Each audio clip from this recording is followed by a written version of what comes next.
자, 미디어 영상학과 40주년 동문특강 두 번째 시작하도록 하겠습니다. 네, 제가 학생들 상담을 참 많이 하는데요. 상담을 하면 학생들이 이런 얘기를 해요. 저는 전공을 살리고 싶습니다. 저는 전공과 관계없는 일을 할까 합니다. 라고 하는데 저는 매번 학생들에게 이런 질문을 합니다. 네가 생각하는 전공의 정의가 뭐냐? 라는 얘기를 매번 하게 됩니다. 그래서 많은 학생들이 전공의 정의를 단순히 영상으로만 생각을 하고 있기에 그렇지 않다라는 걸 오늘 2회차 졸업한 지 이제 얼마 되지 않았습니다. 정말로 졸업장을 오늘 줬어요. 가져가지 않아서. 자, 정효린 동문한테 전공을 살린다는 의미를 좀 명확하게 아는 계기가 되었으면 좋겠습니다. 큰 박수로 19학번 정효린 선배를 맞이하였으면 좋겠습니다. 큰 박수 부탁합니다.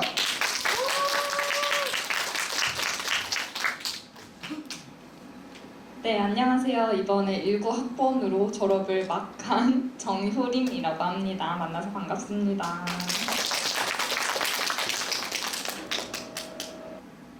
네, 바로 시작해보도록 할게요.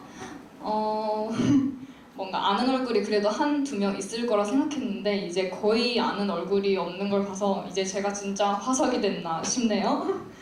우선은 아까 소개를 간단하게 교수님께서 해주시기도 했지만 혹시 교수님이 따로 저에 대한 설명이나 소개해 주시던가요? 네. 뭐라고 해주시던가요? 제일 예쁘다고 했어요. 아 진짜요? 어떻게 하지? 교수님께서 제일 예쁘다고 소개해 주셨다고 했는데 우선은 저는 저를 어떻게 생각하는지 저에 대한 소개를 제 입장에서 간단하게 시작하고 이제 여러분들께 정말 하고 싶었던 얘기들을 풀어볼까 해요.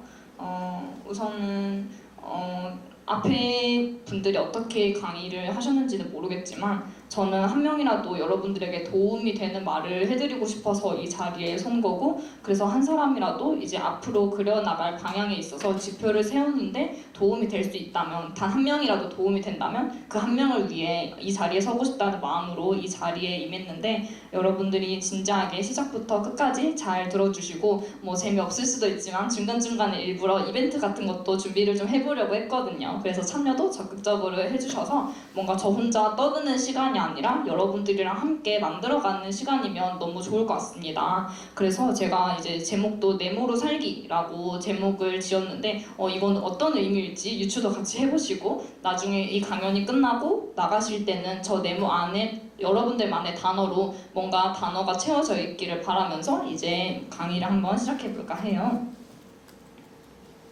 우선은 저는 어릴 때부터 하고 싶은 게 굉장히 많았던 사람인데요. 앞에 PPT 보시면 뭐 메이크업 아티스트, 모델, 강사, 바리스타, 사진작가, 인테리어 등등등 뭐 많은 여러 가지 직업군을 제가 적어뒀어요. 근데 이 직업들은 모두 다 제가 했던 일들에 대한 직업군이거든요. 그래서 그 중에서 제일 제가 오래 잡고 있는 일은 지금 메이크업 아티스트 일을 저는 지금 일을 가장 오래 하고 있고, 모델도 같이 병행을 하고 있으면 뭐 강사나 바리스타, 사진작가, 인테리어 같은 일들도 뭐 전공으로 완전히 몸담았다고 할 수는 없지만 조금씩 지금도 저만의 방식으로 나름 진행을 하면서 이 여러 가지 일을 하는 멀티플레이어가 지금 되어 있는데요. 우선은 제가 지금 제일 오래 일하고 있는 메이크업 아티스트에 대한 부분을 조금 얘기를 드리려고 해요. 제가 유명한 여러분들이 아실 법한 인물들만 좀 뽑아서 사진을 준비해 봤는데 아는 얼굴들 있나요? 네. 첫 번째 분은 아시는 분? 네, 레오제이.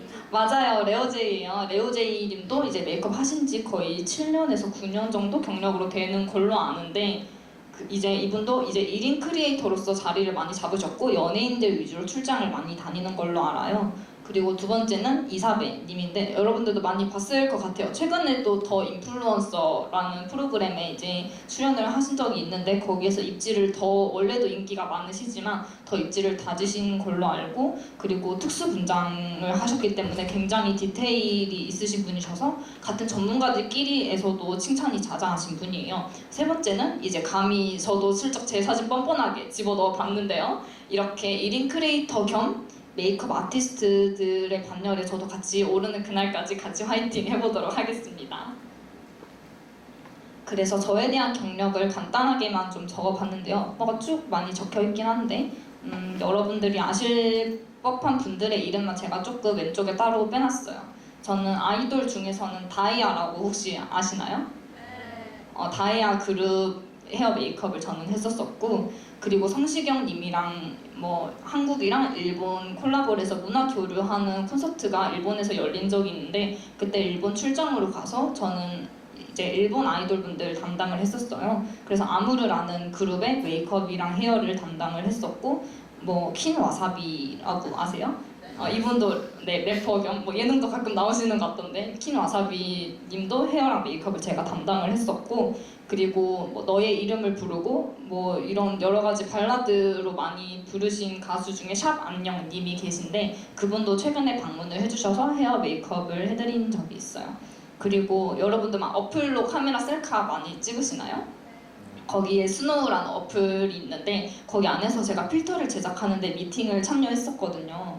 그래서 거기 안에 한복 필터라고 있는데, 거기 메이크업 필터를 이제 제작하는 데 있어서 제가 참여를 했었고, 그리고 그 외에도 뭐 패션 디자이너 분들을 모아두고 강연을 한다든지, 아니면 한성모터스 이제 벤츠 있는 그룹에 가서 거기 VIP들을 대상으로 퍼스널 컬러 강연을 해드리고 이미지 메이킹을 해드리는데 도움을 주는 강연을 연 적도 있었고요. 그 외에 뭐 초중고 강연도 많이 다니고 있고, 그리고 이건 이제 올리브영 최초였는데요. 제가 올리브영 안에서 최초로 퍼스널 쇼퍼라는 것을 일을 했었어요. 퍼스널 쇼퍼라는 것은 이제 말 그대로 쇼핑을 도와주는 헬퍼 같은 건데요.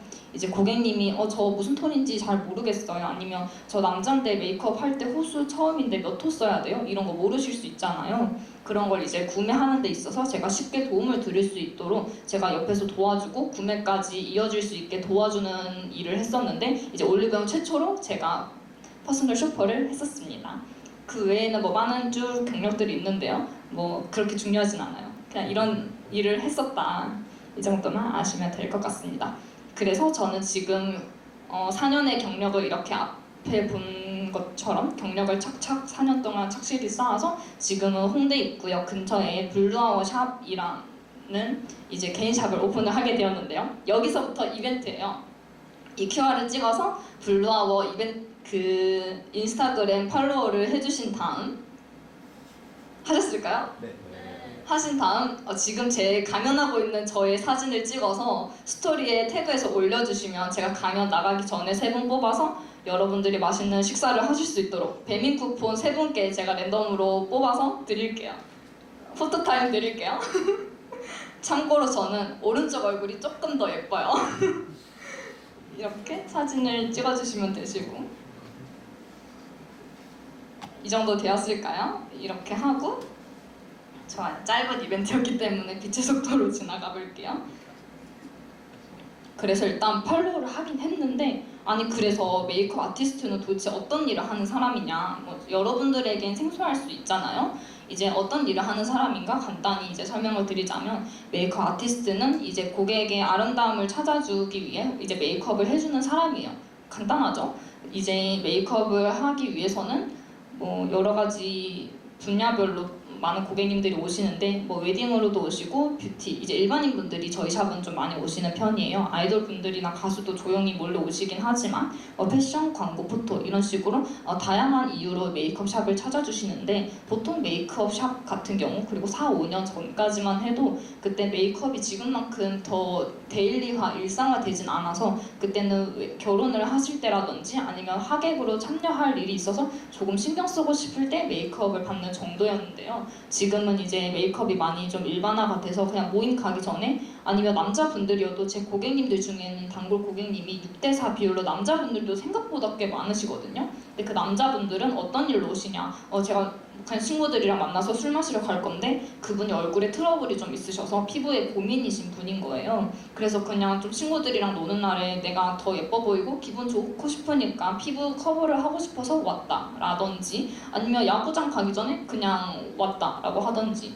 뭐 이런 식으로 그냥 놀러 가기 전에 가벼운 마음으로 모임 가기 전에 이렇게 들려주시는 분들이 생각보다 꽤 많다는 점. 그리고 아무래도 촬영 가기 전에 저희 광고 포토라고 적어뒀는데, 이제 뭐 CF 모델 분들도 많이 오시고 요즘은 특히 인스타그램 릴스 알고리즘을 타서 그런지 일반인 분들과 전문 모델의 경계가 좀 많이 허물어졌어요. 그래서 일반인 분들도 어떻게 하면 내가 모델이 될 수 있을까? 이런 릴스 한 번쯤 보셨을 수 있는데요. 이제 그런 것들 때문에 이제 광고 촬영 가기 전에 메이크업을 받으러 오시기도 하고요. 그리고 코로나가 있고 난 이후 본인을 찾는 취미생활, 뭐 운동 헬스장이라든지 아니면 바프 촬영을 한다든지 그냥 컨셉 촬영을 한다든지 내가 집에서도 할 수 있는 것 아니면 지금까지 내가 꾹 참고 억눌려 왔지만 다양한 내 모습을 보고 싶다라는 의미로 시작된 것 같은데 그런 것 때문에 사진 시장도 굉장히 2, 3년 사이에 커졌고 그러면서 자연스럽게 이제 사진 촬영을 하기 전에 컨셉, 뭐 백설공주 컨셉 아니면 알라딘 컨셉 아니면 할로윈 같은 경우도 컨셉 촬영할 수 있잖아요. 피분장하고 이제 그렇게 하면서 이제 촬영 전에 메이크업을 받으러 오시는 분들이 사실 비율상 제일 많고요. 그리고 뭐 패션쇼 가기 전에 이렇게 오시는 분들도 종종 있습니다.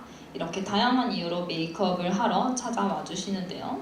그럼 메이크업 아티스트로서 필요한 자질이라고 한다면 뭐 어떤 게 있을까? 우선은 분석력이라고 제가 적어두었는데 분석력이라고 한 것은 우선 제가 밑에도 적어놨는데 표현력과 의사소통 능력, 대처 능력, 근성 이렇게 쭉 적어두는데 모두 다 연결되어 있어요. 우선 분석력이라고 하는 것은 고객님이 딱 처음 오셨을 때 이분은 중안부가 좀 기시네, 사각형이시네, 아니면 머리 두상이 조금 가르마가 잘 보여서 높은 편이시니까 얼굴이 길어 보이면 안 되겠다. 딱 처음 봤을 때 이 고객님의 얼굴의 외형적인 특징을 빠르게 파악하는 것이 중요해요. 그렇게 해야 이제 그분이 고민일 수 있는 부분을 먼저 캐치를 해서 더 어떻게 하면 더 예뻐 보일지 제가 고민해서 표현을 해드릴 수 있기 때문에 짧은 시간 안에 그분의 외형적인 모습을 분석하는 능력도 필요하고요. 그 외에도 시안을 가져오실 수 있잖아요. 전 뭐 이런 스타일로 하고 싶어요. 뭐 제니처럼 아니면 장원영처럼 메이크업 해주세요. 이렇게 하면은 장원영 같은 게 뭔데? 이렇게 되면 안 되잖아요. 그래서 그분의 메이크업 특징이 무엇인지 분석을 빠르게 할 줄 알아야 해요. 그리고 의사소통도 너무 중요하겠죠. 그분이 원하는 웨이브는 이런 S컬 늘어지는 물결이었는데 제가 막 히피펌을 해버리면은 굉장히 마음이 상하겠죠. 그리고 표현력도 뭐 그라데이션을 좀 더 잘 한다든지 속눈썹이 너무 펼쳐져 보이지 않게 꼼꼼하게 요즘은 가닥으로 이렇게 모아주는데 그런 것처럼 잘 표현을 한다든지 이런 식으로 표현력을 가지고 좀 섬세함을 가지면 좋고요. 대처 능력도 아무래도 사람과 사람이 만나는 일이다 보니까 우리가 어떤 고객님을 만날지 모르잖아요. 뭐 그분이 진상인지 아닌지 이제 만들 수 있는 건 나의 대처 능력에 따라 달려있는 것이기 때문에 그분이 원하는 것이 정확하게 무엇인지 여쭤보고 제가 할 수 있는 것과 없는 것을 구별해서 알려드리는 것이 우선은 제일 중요해요. 그리고 메이크업 아티스트도 뭐 일반인 분들에게 하실 때는 거의 필요하지 않을 수 있겠지만 뭐 패션쇼라든지 아니면 아이돌 분들이 어떤 특정 앨범 컨셉이 있으시다. 그러면 제가 메이크업으로 그분의 컨셉을 표현할 줄 알아야 하겠죠. 그래서 그런 부분에 있어서 창의력도 이렇게 요구되는 부분이 있고 근성이라고 적어뒀는데 이거는 메이크업 아티스트뿐만 아니라 모든 직업에 해당되는 부분일 거예요. 뭐 열정적인 것도 너무 좋긴 하겠지만 열정만으로 사실 이 세상을 살아가기 너무 험난하잖아요.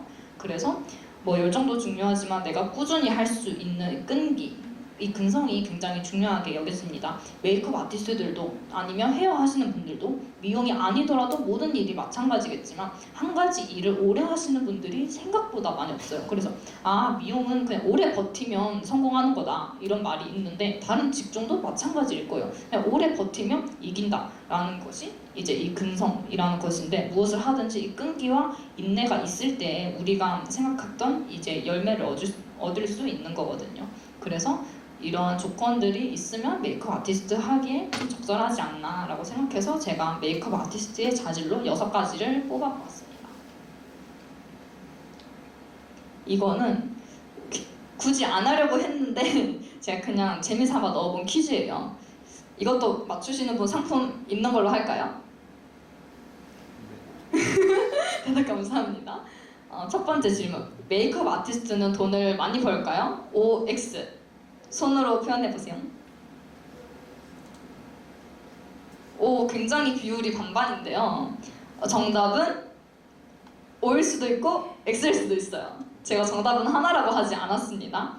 근데 아무래도 스텝 과정에 있으면은 X에 가까워요. 돈을 많이 벌기 어려운 부분이 있어요. 제가 지금 4년차를 했지만 제가 처음 스텝으로 일을 했을 때는 휴일 하나도 없이 아침 9시부터 저녁 8시까지 일을 한다고 쳤을 때 뭐 백화점에 만약에 서 있는 일이다. 그럼 이렇게 상주만 하더라도 사실 서 있는 시간을 알바로 쳐줘야 하잖아요. 그러면 최저 시급만 해도 그래도 얼마는 한 7만 원, 8만 원 정도는 나와줘야 하는데 저는 그렇게 해도 아예 못 받은 경우도 있었고 저는 프리랜서 계약이었기 때문에 건당으로 계산을 해서 고객님 한 명 오시는데 만약에 30분밖에 메이크업이 안 걸렸어요. 그러면 최저 시급이 8,720원이던 시절이었는데 그 중에 30분밖에 안 걸렸다? 그럼 저는 하루 종일 서 있고 일했는데도 그날 4,000원밖에 못 받는 거예요.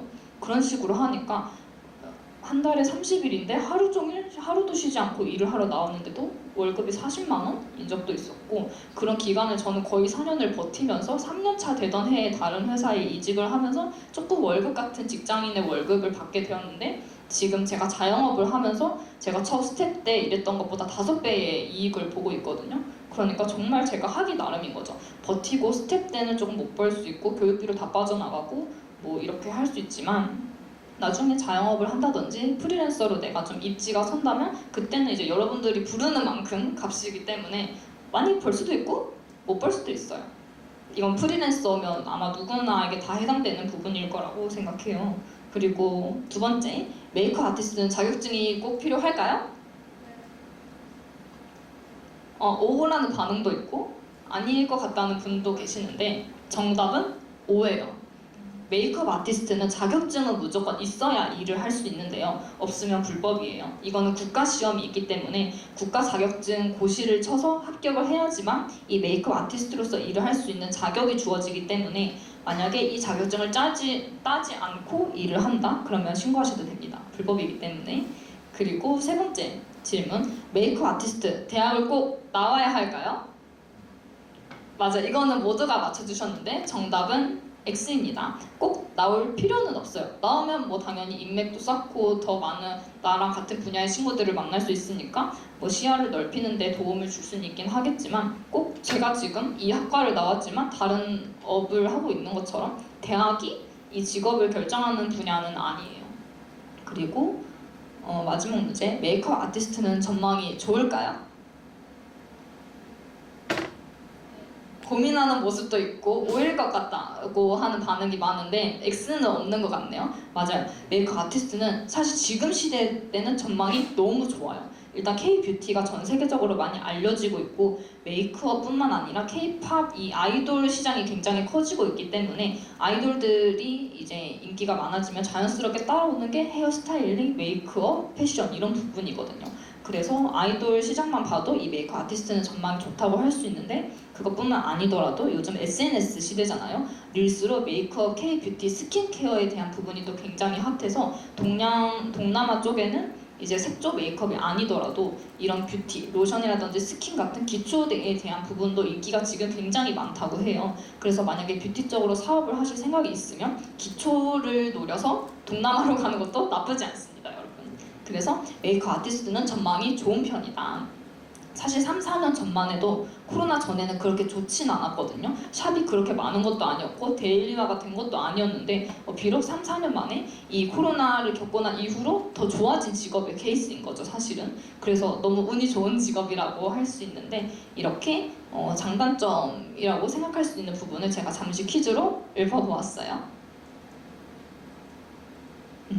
그래서 메이크업 아티스트로서 제일 오래 일했던 부분은 앞과 같은 내용이었고 그 나머지는 뭐 모델, 강사, 바리스타, 사진작가, 인테리어 이런 걸 제가 다 몸담았다고 했는데 어떻게 이 많은 걸 다 할 수 있었는가 라고 생각한다면 이제 모델 같은 경우는 간단히만 말씀드리자면 제가 19살 때부터 이제 그때 쇼핑몰 모델을 하고 싶었어서 여기저기 스냅 작가님들께 촬영도 많이 찍히고 제가 지원서를 50개 정도 넣어서 3개 정도 답장이 왔나? 이런 식으로 했었는데 그때부터 저는 발로 뛰는 걸 좀 마다하지 않았던 것 같아요. 그래서 제가 가고 싶은 쇼핑몰 그리고 저는 키가 작은 편이거든요. 그래서 키가 작지만 키가 작기 때문에 나는 이런 키치한 스타일의 옷 스타일링을 굉장히 잘 소화할 수 있다. 귀여운 쪽, 잠옷 쪽 이런 쪽으로 저는 좀 지원을 많이 했던 것 같고 그렇게 해서 한두 곳을 이제 촬영하게 되니까 그 뒤로 자연스럽게 문의도 많이 들어왔던 것 같아요. 최근에 렌시스라고 렌즈도 있었는데 거기 촬영도 최근까지 했었고 모델 같은 경우는 프리랜서로 일하는 분들도 에이전시가 없이 혼자 일하시는 분들도 많아서 이건 언제든지 여러분들이 지금 당장이라도 시작하실 수 있는 직업이에요. 그렇고 그리고 무엇보다 이 사진을 하게 되면서 메이크업 아티스트로서 너무 좋은 장점이 많더라고요. 우선 사진을 하게 되니까 제가 사진 모델을 하면서 알게 되었던 정보들, 예를 들어 조명이 3개 이상 쳐지는 곳은 조명이 엄청 얼굴 세게 받으니까 블러셔나 화장이 다 날아갈 수 있거든요. 그러면 조명이 3개 이상인 곳은 화장을 얼마나 진하게 해야 하는지, 아니면 증명사진, 어두운 곳에서는 어느 정도로 진하기를 해야 메이크업이 잘 보이는지, 이런 강도를 알 수 있어서 촬영 가시는 고객님들께 좀 더 제가 디테일하게 시술을 해드릴 수 있는 부분이 있었고, 그리고 모델로서도 일을 계속 가져갈 수 있는 건, 제가 일을 하다 보면은 모델 개인 작업할 시간이 그렇게 생각보다 많지 않아요. 그럼 어떡하겠어요? 제일 만만한 시간 맞추기 좋은 모델이 바로 저밖에 없거든요. 그래서 셀프로 저는 제가 했던 메이크업을 매달 이제 새벽 코어 메이크업이라고 이달의 네일 아트처럼 이달의 메이크업을 제가 매달 내고 있는데, 그런 모델 촬영도 그냥 저는 제 얼굴에 하고 있어요. 그래서 모델 일도 겸하면서 메이크업 아티스트 일을 가져갈 수 있는 부분이 있고요. 그리고 강사 이런 부분도 어릴 때부터 막연하게 사람들에게 뭔가 꿈과 희망을 주는 일을 하고 싶다라고 생각을 해왔었는데, 이렇게 교수님들 덕분에 좋은 자리에서 강연을 할 수 있는 자리도 생기고, 이런 자리뿐만 아니더라도 초등학교나 중학교, 고등학교 직업 특강을 나갈 수 있는 부분도 있고요. 또 요즘 고객님들이 메이크업 하실 때 저 쿠션만 썼더니 피부가 잘 뜨는 것 같아요. 어떻게 해야 돼요? 지속력이 고민이에요. 아이라인 너무 잘 지워져요. 이런 것들의 문제를 인식하고 메이크업을 배우고 싶어 하시는 분들이 요즘은 굉장히 많은데요. 아니면 대학교 가기 전에 내가 대학교 1학년 때 시행착오를 겪고 싶지 않아서 메이크업을 배워서 가고 싶다 하시면서 오시는 고등학생 분들도 꽤 많으시고요. 그래서 이제 이렇게 메이크업을 받으러 오시면 일반인 분들과 1대1로 클래스를 열 수 있어요. 그럼 이제 그런 식으로도 강사의 부분을 저는 같이 일을 겸할 수 있게 되고요. 바리스타는 제가 예전에 잠깐 꿈꿨던 꿈인데, 이것도 그냥 제 지금 일과 굳이 엮어서 보자면, 제가 샵 안에서 고객님들 이제 입 심심하지 마시라고 그냥 커피랑 음료 메뉴판 만들어서 내려드리고, 시술 들어가기 전에 음료 먼저 어떤 거 드실 건지 여쭤보고 간단한 다과랑 음료를 준비해서 제가 내어드리고 있거든요. 그래서 이렇게라도 저희 작은 꿈을 이룰 수 있는 부분이 있고, 그리고 학생 때 카페 알바도 많이 했었어요. 그리고 사진 작가도 제가 예전에 보사 회장으로 잠깐 일했었는데, 그런 이렇게 학교 안에서도 사진 작가의 꿈을 언제든지 펼칠 수도 있고, 아니면 제가 모델 일을 하면서도 옆에 있는 모델분 다른 분들 아니면 친구들 가볍게 찍어줄 수도 있고, 사진 작가는 사실 직업이라고 또 전문적으로 붙일 수 있긴 하지만 언제든지 누구나 하나 더 가질 수 있는 서브잡이라고도 생각을 합니다. 그리고 인테리어 같은 경우도 제가 집을 꾸미는 걸 너무 좋아하고 오늘의 집 쇼핑하는 걸 굉장히 좋아하는데요. 그래서 이제 제가 이번에 샵을 오픈했을 때 예전에 자취방 꾸미는 곳에서 그쳤다면 지금은 더 많은 사람들과 고객님들을 만나는 나의 공간을 내 손으로 셀프 인테리어를 할 수 있다는 점. 그래서 이렇게 다양한 직업들을 제가 콜라보해서 지금 이런 직업들을 계속해서 다 가져가고 있는 직업이라고 생각합니다. 제가 예전에 법정대에서 포트폴리오 대회 강연을 나간 적이 있었는데, 거기에서도 제가 강조했던 부분이고 많은 분들의 공감을 일으켰던 부분이 이 내용이었는데요. 직업 한 직업만 열심히 하는 것뿐만 아니라 직업 간군의 콜라보레이션이 굉장히 중요한 시대인 것 같다라고 그때도 발표를 했었어요. 그래서 내가 콜라보레이션이라고 한다고 해서 2잡, 3잡, 5잡 이렇게 내가 N잡을 한다고 해서 무조건 한 분야만 모든 분야를 다 열심히 한다기보다는 한 분야를 메인으로 가져가고 그 외에 내가 부업으로도 가져갈 수 있는 부분이 있다고 한다면 이렇게 여러분들은 언제든지 프로 멀티플레이어가 될 수 있다는 점을 좀 알려드리고 싶었어요. 그래서 이렇게 제가 지금 하고 있는 여러 가지 일들을 잠깐 소개해드렸는데, 이거 제가 작년 강연 발표했을 때 올렸던 PPT였거든요. 그래서 보시면 제가 어릴 때부터 이렇게 사진 일을 하고 저 대학교 다닐 때 동아리 7개 했었거든요. 그래서 물론 이 동아리 모든 7개를 다 열심히 할 수는 없겠죠. 이제 월요일에 하는 모임, 화요일에 하는 모임, 수요일에 하는 모임 이렇게 제가 돌아가면서 시간대를 맞춰서 동아리 7개를 활동을 했었는데, 이제 이렇게 전 다양한 곳에 발들여 보는 걸 좋아했거든요. 또 다른 학과 친구들 만나는 것도 너무 좋아했고, 그래서 이렇게 다양한 경험을 최대한 대학교 안에서, 지금 이 학교 아니면 다양한 사람들을 사실 짧은 시간 안에 만날 수 있는 기회가 그렇게 많지 않거든요. 그래서 저는 내가 대학에 온 이유는 공부도 있겠지만 인맥을 쌓으러 온 것이다, 이 한 가지의 생각으로 저는 대학에 온 사람이었기 때문에 최대한 좀 밖에서 많이 돌려고 좀 노력을 했었고 동아리 활동을 열심히 했었어요. 그렇게 해서 나랑 잘 맞는 직업이 무엇인지, 나랑 잘 맞는 성향의 사람들은 무엇인지 좀 찾아간 뒤에 이제 21살 때 저는 이제 메이크업 샵에 취직을 하게 됩니다. 그렇게 하면서 뭐 다음에 오실지 안 오시는지 모르겠는데 아시는 분들도 계실 거예요. 정우준 선배라고 또 저희 학과 졸업하신 선배님이 계신데 창원에 이제 사진관에서 일을 하고 계신 작가님 겸 마술사 분이 계세요. 근데 이제 그 오빠와 함께 뭐 그 사진관을 홍보하기 위한 서포터즈 활동을 하면서 카메라 조작법이라든지 촬영 방법, 고객 응대 방법도 많이 배웠던 것 같고 마케팅 방법도 여기서 많이 배웠던 것 같아요. 그리고 제가 무엇보다 대학교를 다니면서 제일 장점이었다고 생각했다는 것은 저희 학과가 지금은 영상 위주로 수업을 더 많이 하는 걸로 알고 있기는 한데 제가 다녔을 때는 PR 수업도 많았고 마케팅 수업이 정말 많았거든요. 생각의 전환을 특히 진흥권 교수님 수업도 들어보셨으면 알겠지만 뭔가 나의 생각을 전환시키는 수업의 내용들이 많아요. 그래서 근데 이 시대는 마케팅 없이 살아갈 수 없는 시대거든요, 지금. 그래서 제가 전혀 다른 업을 하고 있긴 하지만 아, 내가 이 대학교, 이 학과에 온 것은 나에게 너무 좋은 기회였다라고 생각이 들거든요. 그래서 이때 제가 뭐 기획 어떤 한 부분에 있어서 프로그램을 하는 데 있어서 기획을 하는 방법이라든지 아니면 마케팅을 더 효율적으로 사람들에게 관심을 끌 수 있는 방법을 배워온다든지 아니면 제가 이렇게 대본을 써오긴 했지만 보지 않고 그냥 제 마음대로 이렇게 떠들고 있는 발표력 또한 PR 수업에서도 많이 배울 수 있었다고 생각하고요. 이런 식으로 대학교 안에서 제가 지금의 직업을 가지는데 필요한 자질을 대학교에서 생각보다 많이 끌어왔다고 생각을 해요.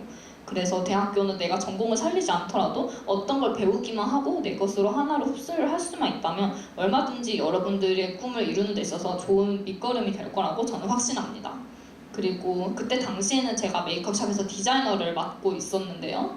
그래서 5년 뒤에는 제가 서울 지점, 그때 제가 본가가 부산이었거든요. 그래서 부산에서 일을 할 때는 이제 서울에 올라오는 것을 꿈을 꿨었는데 그래서 난 서울에 올라와서 디자이너 4명을 달고 있는 큰 샵을 차릴 거고 미용계 안에서 같은 분야 사람들에게 인정을 받는 사람이 되고 싶다라는 생각에 미용계 안에서 교육 강사를 하고 싶다. 그리고 내 이름을 건 코스메틱 브랜드를 만들어서 올리브영에 떡하니 내 얼굴을 붙일 것이다 라고 전 SNS에도 쉴 새 없이 떠들었고 매번 강연 나갈 때마다 언급도 했었어요.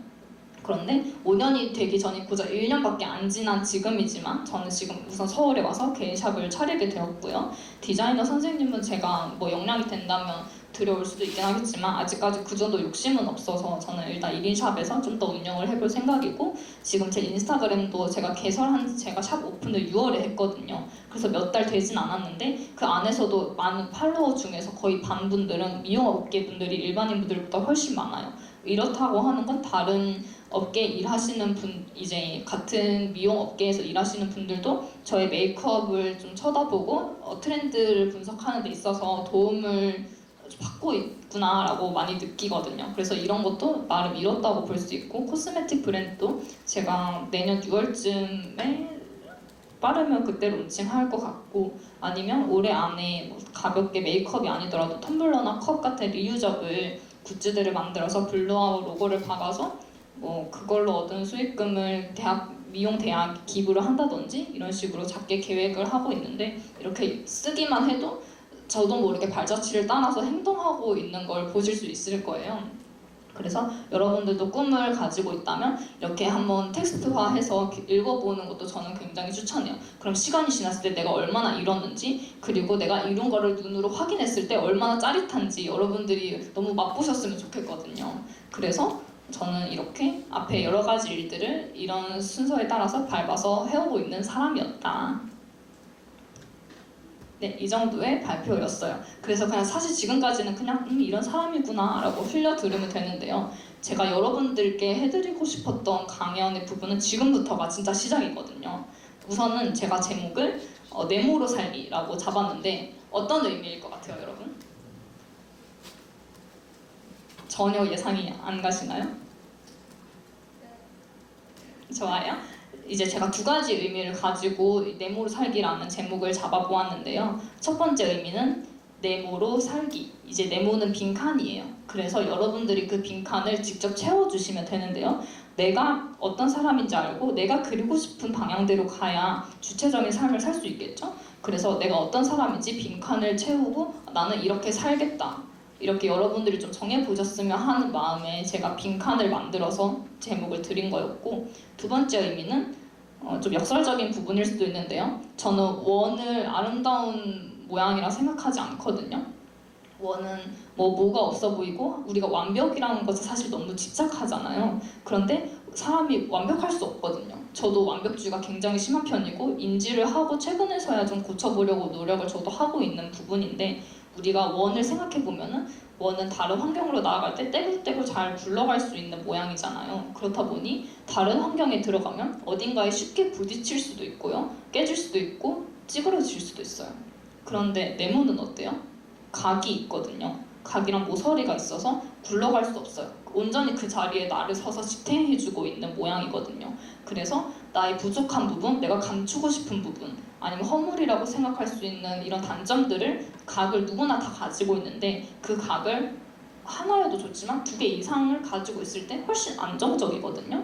그래서 나의 단점을 마냥 숨기려고 하고 꾹꾹 눌려서 원으로 만들려고 하기보다는 여러분들이 각을 품고 난 이런 단점이 있지, 하지만 괜찮아, 그것도 나인걸, 이렇게 여러분들이 여러분들의 단점을 인정하고 그 각을 품어준다면 안정적으로 온전한 나의 모양대로 굳건히 설 수 있어요. 그래서 저는 네모도 아름다운 모형이라고 생각하거든요. 그래서 그런 의미로 여러분들이 너무 완벽에 집착하지 않고 자기 자신을 좀 들여다보고 많이 보듬어주고 안아주면 좋겠다는 의미에서 저는 네모로 살아갔으면 하는 마음에 네모로 살기라는 제목을 붙여보았어요. 혹시 지금 말 속도 빠른가요? 어때요? 지금 다 괜찮아요? 좋아요. 그러면 지금부터가 여러분들께 너무 해드리고 싶었던 이야기거든요. 작년, 재작년 제가 매년 직업 특강 올 때마다 후배들에게 들려드리고 있는 얘기이기도 하고, 다행히도 이번에는 제가 처음 보는 후배분들이 많아서 도움이 너무 많이 될 것 같은데, 들으셨던 분들이면 한 번 더 상기시키는 부분이라고 생각해 주시면 좋을 것 같아요. 제가 제목을 행복과 성공을 결정할 매핑 미술이라고 적어뒀는데 한번 저의 꿀팁을 알려드리도록 할게요. 우선은 이렇게 6가지 섹션으로 크게 나뉘어집니다. 첫 번째는 긍정적 착각을 하기, 두 번째는 불안을 인정하기, 세 번째는 인생의 멘토를 찾아보기, 네 번째는 미래의 이력서 만들기, 다섯 번째는 성공지능 높이기, 마지막으로는 자신의 모든 가능성을 시험해보라 라는 큰 타이틀로 제가 이렇게 흐름을 준비해 보았는데 한번 차근차근 읊어보도록 할게요. 먼저 첫 번째, 긍정적 착각을 하기로 들어가 볼게요. 이제 최근 심리학적 관심의 대상이 된 것 중에 긍정의 힘이 있는데요. 현실을 정확하게 직시하는 것보다 오히려 자신과 외부 세계에 대해 낙관적으로 편향된 긍정적 착각을 하는 사람이 오히려 정신적으로 더 건강하고 행복하다는 이론이 있는데요. 근데 이러한 것들은 이제 심리학적 이론에서 익하게 봤을 때 이런 주장은 그렇게 새로운 이야기는 아닐 거예요. 여러분도 사실 이미 너무 많이 들었고 긍정적인 생각을 하세요. 절대적으로 편향적 칭찬을 본인에게 해주세요. 요즘 특히 더 많이 이슈되고 있는 부분의 내용이잖아요. 그래서 지적 이런 거 필요 없고 오로지 편향적인 칭찬만 달라, 이런 밈도 있던데, 이제 이런 식으로 긍정적 착각을 하는 것은 사실 우리에게 있어서 굉장히 좋은 부분이라는 거죠. 그래서 머리로는 우리가 이미 다 알고 많이 들어본 이야기잖아요. 근데 다만 현실이 너무 팍팍하다 보니 이 스트레스를 이겨내려 하다 보니 그 중요성을 이제 저희는 피부로까지 느낄 수 있게 된 건데요. 실제로 긍정적인 사람은 부정적인 사람보다 더 건강하고 덜 우울하고 스트레스도 적게 받는다고 합니다. 그래서 이들은 생활의 만족도나 행복감이 그렇지 않은 사람에 비해 훨씬 높게 나타나는데요. 이제 눈을 감고 미래를 떠올려 보세요. 이제 실패하고 실수하는 나의 모습, 아니면 무언가 성취하고 성공하는 장면 등 사람마다 그리고 현재 처해 있는 상황에 따라 상상 속의 미래도 달라질 텐데 굳이 현재와 미래를 분석하고 현실적으로 판단을 하실 필요는 없어요. 어떤 근거도 없이 잘 될 것이라고 그냥 무작정 믿어버리는 이 일견무무한 사람의 정신으로 더 건강하고 실제로도 더 좋은 결과를 얻을 수 있는데요. 제가 실천했던 활동 중 2가지만 여러분들께 소개를 해보려고 합니다. 이거는 그냥 제가 좋아하는 말이라서 넣어봤는데, 가시에 찔리지 않고 장미를 모을 수 없다. 이제 나의 부족한 점을 알고 아니면 내가 아무리 힘든 상황이 있어도 그런 것들을 다 경험이라고 생각하고 인내하다 보면은 결국 아름다운 장미 한 꽃다발을 만들 수 있다는 의미인데, 그래서 저는 힘들 때마다 했던 일들이 있어요. 저는 힘들 때마다 글을 쓰는 사람이었는데 일기 쓰는 걸 굉장히 좋아했거든요. 그래서 19살 때부터 저는 이렇게 감사일기라는 것을 써왔어요. 이거 주변에 하는 사람 몇 명 봤는데? 라고 하실 수 있지만 실제로 행동하는 사람은 제 주변에서 그렇게 많이 보진 못했거든요. 근데 저는 19살 때부터 지금까지 계속해서 진행을 해오고 있어요. 이제 뭐 감사일기에 들어갈 수 있는 내용은 뭐 간단한데요. 예를 들어보자면 지구 반대편에서 지금 이스라엘이나 아니면 다른 나라에서 전쟁이 일어나고 있잖아요. 그런 전쟁이 일어나고 있는데도 우리는 지금 눈을 떴을 때 너무 평화롭고 안전한 삶을 살 수 있어서 감사하다.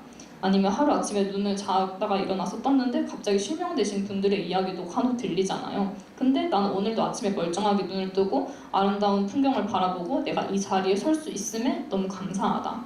아니면 지금까지 나를 힘들게 하는 사람들, 힘들게 만들었던 일들 너무나 많지만 그것을 통해서 내가 나중에 더 힘든 일이 일어났을 때 그걸 아무렇지 않게 여길 수 있는 근육이 되어줘서 너무 감사하다. 이런 식으로 이제 긍정적 착각을 하면서 일기를 쓰는 건데요. 이렇게 하루를 감사로 찬 하루로 마무리를 하다 보면은 그 하루가 정말 긍정적으로 느껴져서 다음에 내가 오늘 했던 고민을 다음 날까지 끌고 가지 않을 수 있어요.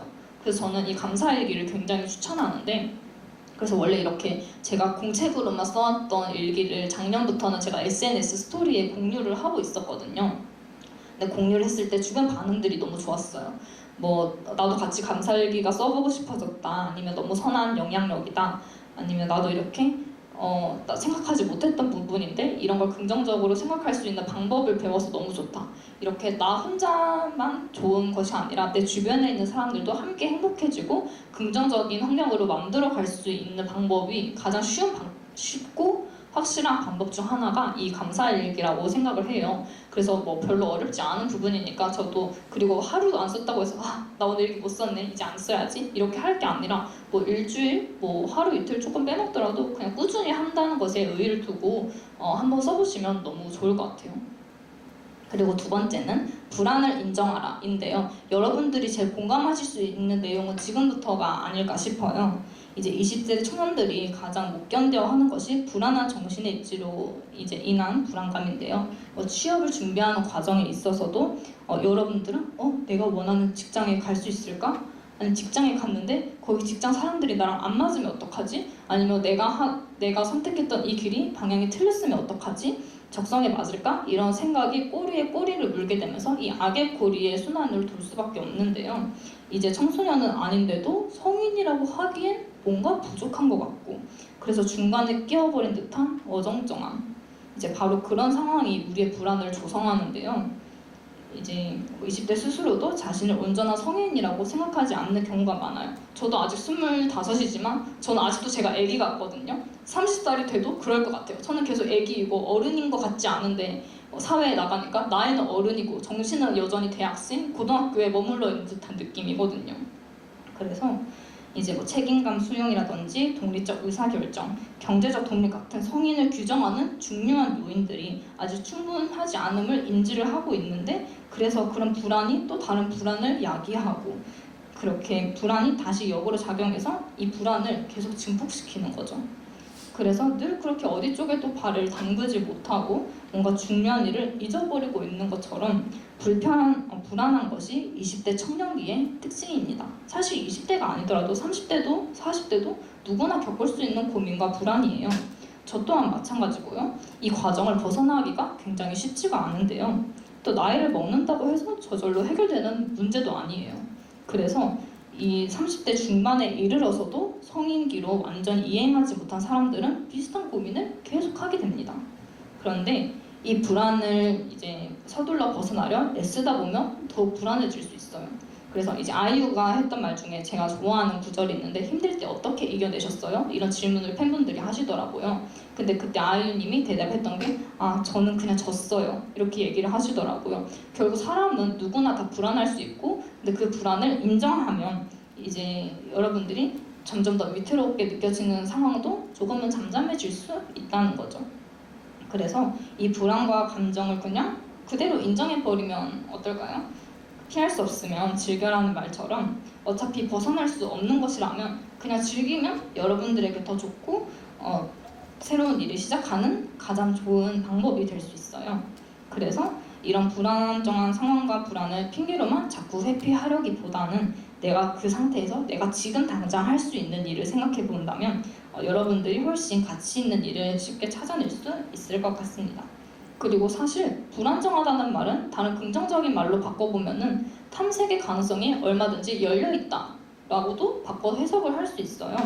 그래서 탐색은 자신의 인생을 매핑하고 더 안정적인 것을 찾아 다양한 도전을 시도하고 경험을 하게 만드는 근육이 됩니다. 그래서 청년기에는 흔들리는 것이 당연하며 방황하는 것이 자연스러운 과정의 일부뿐이니 더 이상 불안함을 느낀다고 해서 겁내지 않으셨으면 좋겠고 다 그냥 인정하고 그냥 흘러가는 대로 두자. 이건 제 자신에게도 너무 해주고 싶은 말이에요. 그리고 세 번째는 인생의 멘토를 찾는 것. 저는 이제 근처에서 찾으면 제일 좋겠지만 저 같은 경우는 이제 일을 많이 하다 보니까 사람들을 대면으로 만날 수 있는 시간이 많이 줄어들더라고요. 그래서 제일 많이 붙잡고 있는 게 휴대폰인데요. 그래서 SNS로 만날 수 있는 1분 동기부여 릴스 혹시 아시나요, 여러분? 저는 그런 거 생각보다 보시는 분들이 있는 것 같은데 저는 그런 거 너무 좋아하거든요. 그래서 그 안에서 뭐 아이유가 했던 말, 아까 제가 들려드렸던 이야기 같은 거 아니면 유재석 씨가 해줬던 말들 중에서도 그냥 자신의 환경을 스스로가 빨리 바꿔버리는 거. 그 사람이 뭔가 안 좋은 쪽으로 물들고 있으면 내가 그 사람이랑 친하다는 이유만으로 나도 같은 사람의 취급을 받을 수 있잖아요. 그래서 나를 만드는 것은 내 주변 환경이기 때문에 내가 컨트롤할 수 있을 때 뭐 환경을 바꿔보는 것도 좋다. 뭐 이런 1분밖에 안 되는 영상이지만 굉장히 삶을 바꿔주는데 터닝포인트가 되는 동기부여가 되는 것들이 많더라고요. 그래서 저는 이제 인생의 멘토를 SNS에서 찾았는데 여러분들은 지금 학교를 다니고 있잖아요. 그래서 근처에 찾을 수 있는 분들이 너무 많아요. 저는 대학교 다녔을 때 교수님들이랑 이제 얘기하는 걸 너무 좋아했는데 그래서 교수님은 저의 멘토였거든요. 제가 민지 교수님 진짜 좋아했는데 이제 민지 교수님 제가 어렸을 때 봤을 때 민지 교수님 너무 성공한 여성상 같으신 거예요. 뭔가 공부도 진짜 많이 하시고 이렇게 앞에서도 강연을 하시는데 제가 인상 깊었던 부분은 이렇게 학교 수업을 하시는데도 주말에 내가 강의력이 표현력이 뭔가 부족한 것 같아서 호소력을 더 높이고 싶어서 연기 학원을 끊으셨다고 하셨거든요.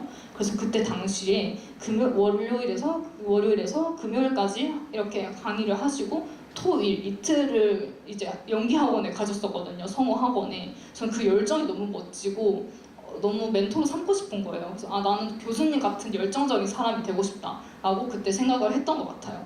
그리고 뭐 민지 교수님뿐만 아니더라도 제가 만났던 교수님들과 나눴던 대화들 중에 제가 지금 편안한 삶을 살고 있도록 만들어준 그런 주옥 같은 문장을 굉장히 많이 새겨주셨었거든요. 그래서 인생의 멘토를 찾아보면 너무 좋을 것 같은데 뭐 꼭 교수님이나 연상이 아니어도 좋아요. 연하일 수도 있고요. 아기한테도 우리가 배울 점이 있는데 뭐 주변 친구들 아니면 주변에서 여러분들의 멘토를 이렇게 찾아서 정해본다면 여러분들에게 더 긍정적인 영향을 좀 끼칠 수 있지 않을까라고 생각을 해요. 그래서 복잡하게 생각할 거 없이 그냥 주변을 한번 둘러보세요. 뭐 교수님이 될 수도 있고 저가 될 수도 있고 아니면 내 친구가 될 수도 있고 부모님이 될 수도 있는 거고요. 그래서 이제 합리적이고 효율적으로 업무를 처리하는 뭐 직장 상사님 아니면 뭐 재테크를 잘하는 친구 뭐 이런 친구들 누구라도 좋아요. 이제 그 사람을 마음속에 멘토로 삼고 그 사람들의 장점을 내 것으로만 만들 수 있다면 그 또한 의미 있는 일이라고 생각합니다. 그리고 더 나아가서 여러분들이 누군가의 멘토가 된다면 더할 나위 없이 너무 좋겠죠. 네 번째는 미래 이력서를 만드는 것인데요. 아까 제가 앞에서 보여드렸던 것처럼 나는 몇 살 때 이런 걸 할 거고 20살 때 이런 걸 할 거고 30살 때 이런 걸 할 거고 제가 민지 교수님이랑 약속한 게 있거든요. 제가 40이 되기 전에 더 큰 사람으로 성공을 해서 나 혼자 산다에 출연해서 같이 카페를 가서 밥을 먹는데 출연을 하고 싶으시대요. 그래서 나 혼자 산다에 저는 나와야 되거든요. 그래서 이런 식으로 나는 아니면 30살 때 나중에 더 인플루언서나 아니면 유퀴즈 이런 곳에 나가서 내가 강연하는 상상을 해보는 거죠. 그런 누구나 한 번쯤 다 해볼 수 있잖아요. 이제 그런 식으로 미래 이력서를 만들고 그리다 보면은 그런 결과를 만들기 위해서 나도 모르게 발자취를 따라가고 있는 나를 볼 수 있더라고요. 그래서 이 마인드 세팅이 굉장히 중요한데요. 내가 목표했던 목표를 잊지 않고 여러분들이 계속 가슴에 품고 있는 것은 굉장히 중요한 일이라고 생각해요. 그래서 미래 이력서를 여러분들이 한번 만들어 보면 좋겠어요. 이력서라고 했으니까 정확하게 21살 PPT 자격증 만들었음, 23살 졸업 직전에 졸업 작품으로 어떤 걸 냈는데 1등 수상했음, 25 첫 입사를 했는데 거기서 최고의 성과를 얻어서 이런 프로젝트에 참여하게 됐음, 이런 식으로 쭉쭉쭉 이력서를 적어보다 보면 여러분들 모르게 구체적으로 적을수록 따라가게 되어 있더라고요. 이건 제가 실제로 해보고 경험했던 부분이라서 여러분들께 알려드리는 거거든요. 그래서 정말로 행동을 해보셨으면 좋겠어요. 그리고 5번째는 성공 지능을 높여라인데요. 이렇게 8가지로 제가 분류를 해왔어요. 이제 요즘은 지능을 8개의 권역으로 나눈 다중지능의 시대가 되었는데요. 하버드 대학 교육심리학과 교수인 하워드 가드너가 인간에게는 8가지의 다양한 지능이 존재한다고 주장을 했대요. 이렇게 앞에 쓰여져 있는 8가지인데 사람마다 누구나 다 가지고 있는 분야라고 하더라고요. 근데 그 중에서 유독 특출난 것이 다 하나씩 있어요. 저 같은 경우는 사람을 너무 좋아하거든요. 그래서 제가 생각했을 때 저는 대인관계 지능이 제일 높을 것 같은데 자기 이해 지능, 좀 자기애도 넘치고요. 그런데 저는 자연 탐구 지능 이런 거 조금 약한 것 같아요. 이런 식으로 여러분들이 가지고 있는 지능들이 다 있을 거예요. 그런데 이러한 지능이 어떤 것이 있는지 알고 그 지능을 직업적으로 발전시키면 성공할 확률이 더 높아진다고 합니다. 이거는 저에게는 해당되지 않았던 부분이긴 한데 잘하는 걸 하면 좋아진다라는 말이 있잖아요. 그래서 저는 좋아하는 걸 잘하고 싶었기 때문에 전 잘하는 게 없다고 생각을 했었거든요, 학생 때는. 그래서 이것저것 많은 다양한 경험을 밟아봤지만 아무리 밟아봐도 잘하는 게 없는 것 같은 거예요, 제가 느꼈을 때.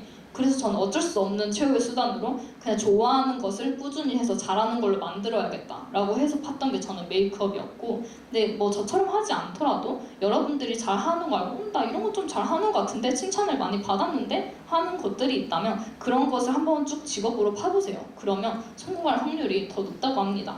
그리고 잘하는 것을 계속 하다 보면은 좋아하게 된다고도 하더라고요.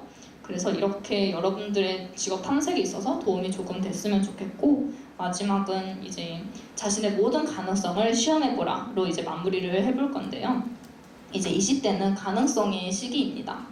어떤 일이건 도전해 볼 수 있고 실패를 해도 큰 좌절감 없이 툭툭 털고 일어설 수 있는데 아직은 책임져야 할 가장이 있는 것도 아니고 저희는 언제든지 새롭게 시작할 만한 시기도 있어요. 저희 외삼촌 이야기인데요. 저희 외삼촌이 60이 되시는 해에 공무원이 너무 하고 싶으셨는데 지금까지 공무원을 못 하신 거예요. 그런데 만약에 공무원을 붙는다고 해도 64시 되면은 정년퇴직을 해야 하는 나이라서 붙어도 3, 4년밖에 일을 못하는 상황이셨거든요. 그런데 이게 너무 아까우니까 저희 사촌 오빠랑 같이 공부를 시작하셔서 공무원에 붙으신 거예요. 그래서 나이 60인데 지금 공무원을 하고 계시거든요. 그래서 시작 시기는 정말 중요하지 않아요, 여러분. 60도 지금 공무원을 시작하는 젊은 사람들도 붙기 어려워하는 공무원을 60대도 붙었는데 여러분들이라고 왜 못하겠어요? 공무원? 당연히 할 수 있고 다른 모든 기술직 시작하기에 절대 늦지 않았다는 거죠. 저도 제가 21살 때 메이크업을 시작했었는데 그때도 저는 제가 너무 늦은 사람인 줄 알았어요. 왜냐면 메이크업은 23살까지만 스텝을 할 수 있는 나이였고 저는 부산에서 시작을 했었기 때문에, 그리고 전공은 전 메이크업이 아니었으니까 요즘은 빠르면 중고등학생 때부터 미용 학교 다녀서 대학교 바로 갈 텐데 걔네에 비해서 난 너무 느리지 않나? 23살 때 스텝 할 수 있다던데 내가 지금 부산에서 메이크업을 배우는 게 맞나? 서울에서 가야 되는 거 아닌가? 나 너무 늦은 거 아닌가? 이런 것에 굉장히 많이 휩싸였었거든요.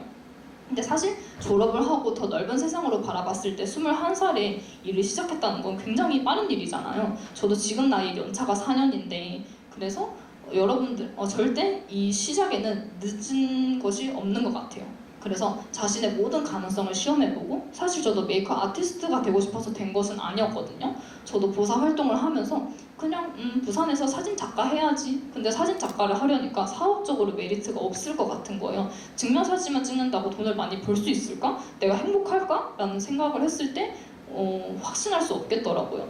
아 그러면 다른 사람이 못하는 거 뭐가 있을까? 부산에는 메이크업을 많이 하는 사람이 없을 테니까 헤어 메이크업을 해주고 그분을 촬영하는 것까지 모든 것을 1인으로 담당하는 사업을 만들면 좀 되지 않을까? 라고 생각을 해서 그러면 우선 메이크업을 할 줄 알아야 하잖아요. 그래서 배운 게 메이크업이었어요. 그렇게 가벼운 마음으로 시작했던 메이크업을 제가 지금 4년째 하고 있는 거거든요. 그래서 꼭 여러분들이 목표 나 이것만을 위해서 달려왔어 라고 생각할 수 있어도 그거 외에 다른 길은 얼마든지 열려있고 또 성공의 가능성은 얼마든지 열려있다는 점. 그래서 이제 여러분들이 무언가를 시작할 때 도전하는 걸 좀 무서워하실 것 같아요. 그런데 도전을 할 때 도전을 한다면 0이나 플러스인데 아무것도 하지 않으면 0이나 마이너스거든요. 일단 하면은 무조건 좋은 거예요. 실패를 해도 0인데 하면 플러스. 얼마나 럭키예요, 맞죠? 그런데 안 하면 0이나 마이너스거든요. 그래서 저는 여러분들이 그냥 그리고 내가 더 나이를 먹었을 때 실수하면 쟤는 이 나이 먹고 왜 저래? 이런 얘기 들을 수 있잖아요. 근데 지금은 실패해도 20대니까 그럴 수 있지 라고 들을 수 있는 나이대예요. 그래서 실패할 수 있을 때 여러분들이 최대한 많은 경험을 해보고 많은 실패를 해보고 모든 가능성을 시험을 해보셨으면 좋겠어요. 그래서 주어진 시간이 벌써 이렇게 끝을 달리고 있는데 이렇게 제가 아까 제목을 네모로 살기라고 정해봤는데 여러분들이 네모에 어떤 것이 채워질지 굉장히 궁금해지는데요. 저는 행복을 그리는 메이크업 아티스트로 이 네모를 채워봤어요. 제가 메이크업 아티스트를 하면서 너무 좋았던 일이 우선은 저를 만나지 않았을 때인데도 먼저 저를 믿고 예약을 해주시고 결혼식이라든지 촬영할 때 중요한 하루가 있는 날에 그 하루의 시작을 저와 함께 해주시는 거잖아요. 그런 믿음을 주시는 것에 너무 감사하고 그리고 메이크업을 했을 때 예뻐진 나의 모습을 보고 저 인플루언서 예쁘던데 저 아이돌 예쁘던데 이렇게 다른 사람과 나의 모습을 비교하는 게 아니라 지금까지 했던 내 화장보다 더 예쁘네? 뭔가 지금까지 봤던 내 얼굴 중에 제일 예쁘네? 이렇게 자기 자신과 비교하고 더 나아진 얼굴을 보고 자신감을 갖는 그 내면이 예뻐지는 과정이 너무 좋더라고요. 그래서 저는 이 외형이 예뻐지는 것뿐만 아니라 내면을 행복하게 예쁘게 만들어 드릴 수 있는 직업이어서 메이크업 아티스트로서 지금 너무 행복한 삶을 살고 있어요. 그래서 여러분들이 좋아하는 일이 무엇일지 아니면 내가 잘 하고 싶은 일이 무엇일지 이 네모를 채워보면서 나는 어떻게 살 것인가 한번 그려보는 시간을 가져보셨으면 좋겠어요. 얘기가 너무 길었는데요. 지금까지 행복을 그려드리는 메이크업 아티스트로서의 정효림의 이야기였습니다. 감사합니다.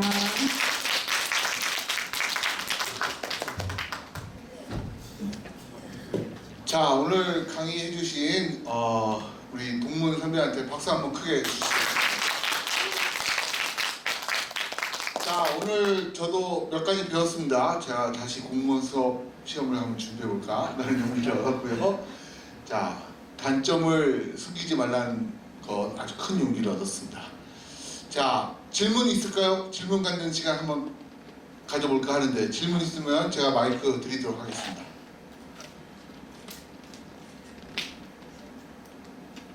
네, 없군요. 네, 훌륭한 강의였다고 생각하니까 오늘 강의 이로써 마치도록 하고요. 질문 있는가? 그래? 질문? 그래. 빨리 얘기해. 너무 좋다. 고민하고 있어요. 자.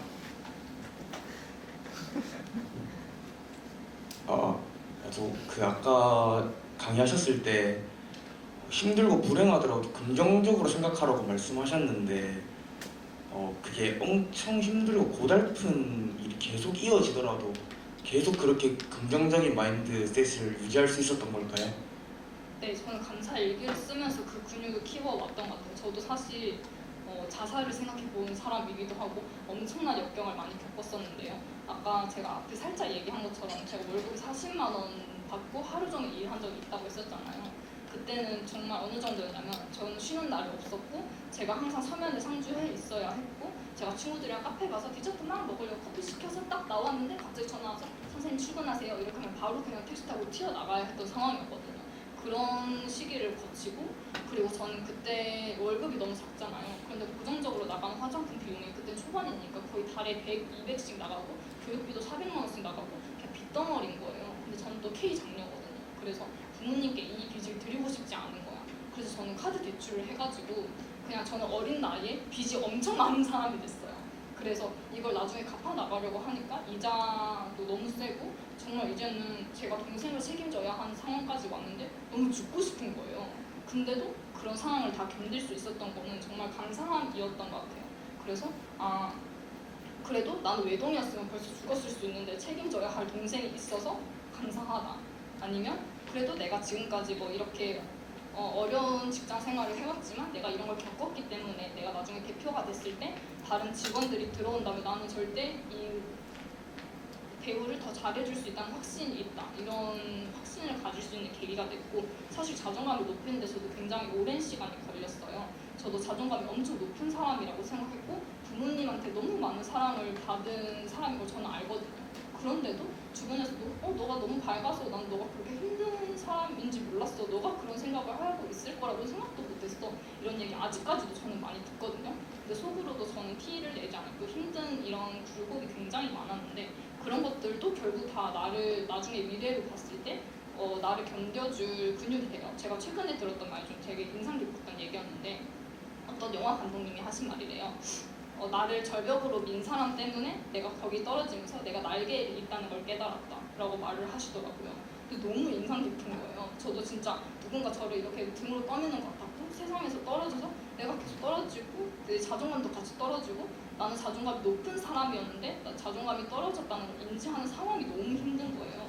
근데 내가 떨어지고 나니까 올라갈 수 있는 날개가 있다는 걸 확인할 수 있는 계기가 되더라고요. 그래서 제가 부산에 있었을 땐 몰랐지만 더 큰 세상에 나와보니 막상 용기를 내서 우물 밖으로 나와보니 세상은 너무 넓고 21살 때 취업한 거 절대 늦은 거 아니었고 저 생각보다 뭐 4년 안에 지금 나이에 생각보다 또래들에 비해서 경력이 많은 편이고 이렇게 지나와 보니까 다 저희 근육들이 되어져 있더라고요. 그래서 아무리 힘들어도 지금 저는 기록을 정말 많이 했어요. 그래서 감사할 일도 정말 감사한 일도 있겠지만 힘들었다 하지만 감사하다로 저는 끝을 냈거든요. 근데 그거를 모아서 보다 보면 나중에 시간이 지났을 때 읽어보면 그게 제일 큰 도움이 돼요. 그래서 내가 나를 믿어줄 수 있는 든든한 지원군이 되면은 어떤 일을 해도 두렵지 않거든요.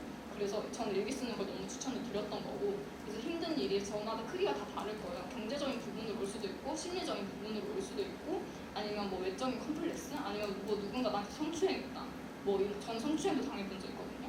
정말 오만 일을 다 겪었는데 그런 걸 해도 저는 이 세상이 미워하는 사람이었어요.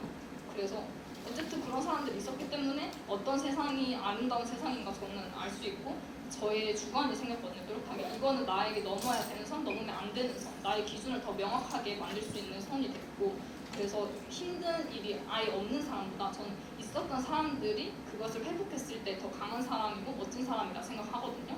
그래서 저마다 갖지 못하는 작은 어려움들이 있을 텐데 그걸 너무 힘들다고 생각하지 말고 무조건 지나가요. 이거는 제가 장담해요. 그래서 지나가니까 그냥 믿고 여러분들이랑 본인에게 대화를 많이 하고 일기로 기록을 해보는 걸 저는 너무 추천드려요. 자, 또 질문 있을까요? 자, 그럼 큰 박수로 마치도록 하겠습니다. 수고했습니다. 자, 동문특강은 마지막 제